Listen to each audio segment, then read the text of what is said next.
Hello, welcome back to our revision videos. So last video we looked at hydrographs and what hydrographs were. We started to talk a little bit about how hydrographs are affected by different conditions. This session, I intend to look at what conditions affect hydrographs. So it's going to be a lot of me talking and kind of going through things and just pointing out things. There's not many pictures. But please stick with it and hopefully you'll understand a little bit more. So this is a map from 2012 and it was basically the winter where we had loads and loads of flooding. You might not remember it, but it was a really bad winter. And this flooding then lasted way into February in some parts, especially down in the southwest of England. And so you can see here the orange lines are basically where there's flood alerts on rivers, and the majority of the major rivers in England had a flood alert of some type during this winter. It was very wet conditions. You can even see some areas where there is a severe flood warning, flood warnings as well, which are the red lines, and those were areas that did end up flooding quite significantly. Because of the conditions that were going on. And so we're going to look at what those conditions were in some ways and how we actually end up with flooding across the UK and also across the world. So just to remind you about the hydrograph shapes, for our two hydrograph shapes you've got a flashy one, which is A, and B is the delayed. And so depending on which hydrograph shape you get depends on the conditions that are in that area. It depends on all sorts of different factors. But the main important thing to remember is that flashy hydrographs, hydrograph A, are the most likely to flood. And that's because a river is having to respond really quickly to the water that is coming into the river. And sometimes it can't cope and therefore it floods. Whereas hydrograph B, because the water's gently and slowly getting into there, it means it's less likely to flood as quickly. And it's a lot easier to control that flooding environment. And so what we're going to look at is how these hydrographs actually happen, what conditions are there.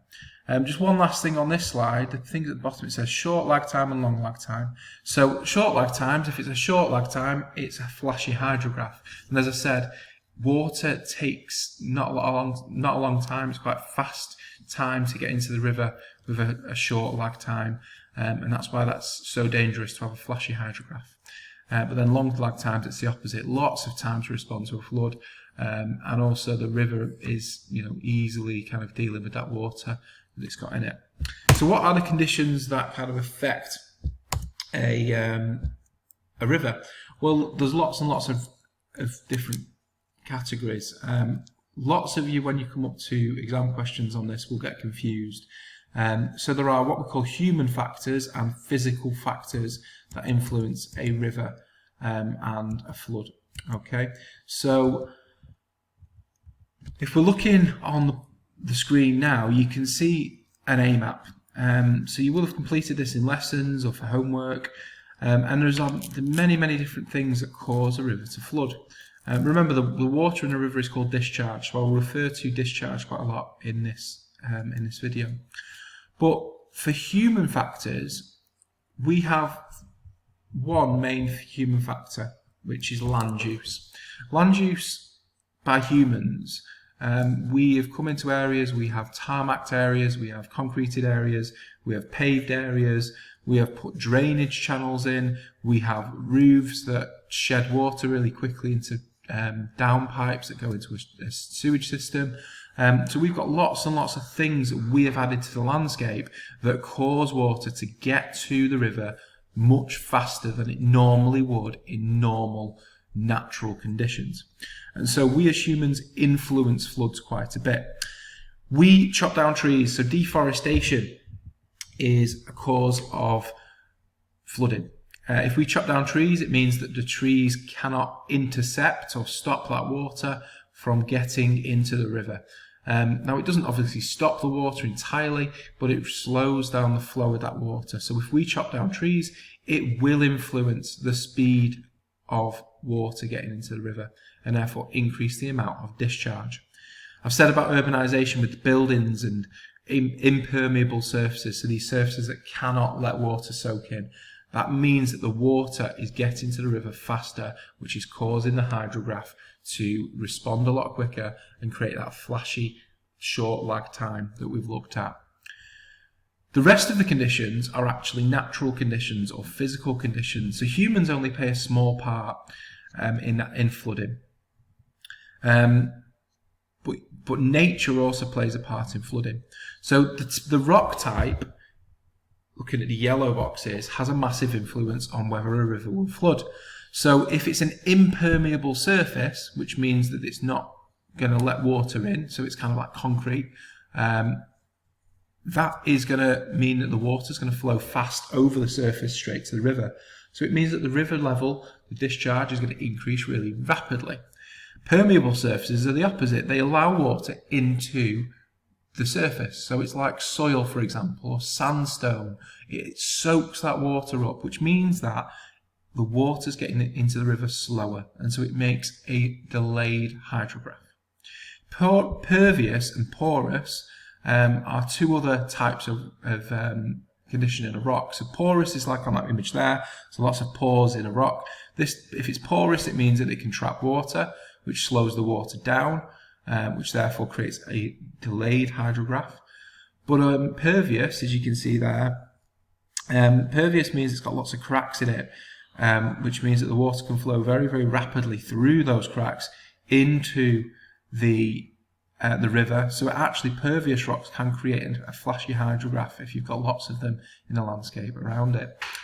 Relief we've looked at before, so that's the slope of the land. Relief is really, really key in flooding. If you are high up in the mountains and you have a really steep slope, the water's going to flow fast, and it's going to flow fast into that river, which means that the river discharge is going to increase rapidly. On the other hand, if you're in the lowland area where you don't have a lot of steep slopes, it's quite gentle, the water's going to get slower, go slower into the river, and the discharge will be a lot less rapid. So depending on the relief of the area where the flood event is happening, depends on whether you're going to get a flashy or a delayed hydrograph. The amount and type of rainfall is really important as well. Obviously, rainfall is the thing that causes water to get into the rivers in the first place. That and snow. The type of rainfall is important. If the rainfall is just drizzle, the water getting to the river is going to get there slowly because there's not a lot of water actually going into the river at one time. And so the river can respond well to that. And it doesn't cause a flashy hydrograph. But if it's really, really torrential, fast, heavy rain, it's going to cause the river level to rise really quickly, which is going to cause potential flash flood scenarios. So we, as humans, do have a part to play in flooding because of how we build on the floodplains and what we build and how that causes then the water levels in the river to rise more rapidly. But in reality, nature also has a part to play. So if there was ever a question on which factors play the most important part in flooding, well, in reality, human and physical factors cause flooding. There's not really one or another that is more likely to cause a flood. We just aid it in some ways. So that is pretty much it in terms of conditions that cause flooding. As I said, you need to make sure that you understand this. These are quite simple concepts to understand and get your head around, but you might have to take a bit of time to go over it and over it again. Your revision guides show it really well, and as does the GCSE bite size on the BBC. Have fun, try and learn as much as you can about it. There's lots of questions that do revolve around this, especially the 6 markers.